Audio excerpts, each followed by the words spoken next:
Tout le monde connaît le capitaine Ibrahim Traoré, président du Burkina Faso, pour son franc-parler, son courage et sa vision d'une Afrique libre. Mais derrière le treillis et le regard déterminé, qui est vraiment cet homme?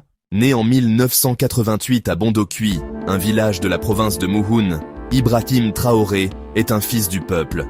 Il grandit dans la modestie, bercé par les valeurs traditionnelles burkinabais, respect, solidarité et dignité. Malgré son ascension au sommet du pouvoir, il reste fidèle à ses racines. Ceux qui l'entourent témoignent de sa simplicité. Pas de luxe, pas de bling-bling. Traoré vit comme un soldat et pense comme un stratège. Quand il mange, c'est souvent en silence, entouré de ses camarades d'armes.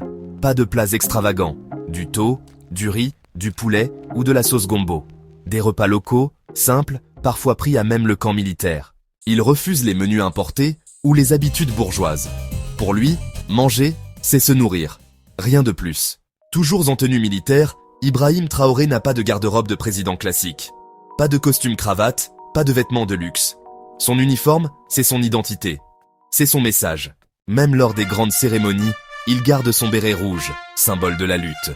Ce choix vestimentaire dit tout. Je suis d'abord un soldat du peuple. Grand amateur de sport, le capitaine entretient une rigueur physique constante. Réveil très tôt, entraînement régulier, marche, exercice. La discipline militaire est au cœur de son quotidien.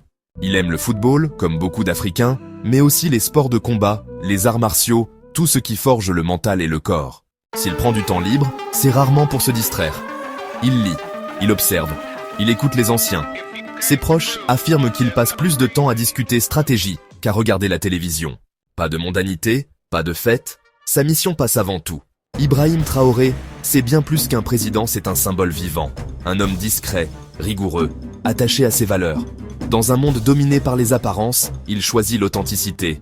Et c'est peut-être cela qui dérange. Si cette vidéo vous a plu, abonnez-vous, partagez et dites-nous en commentaire. Pensez-vous que ce type de leadership est l'avenir de l'Afrique ?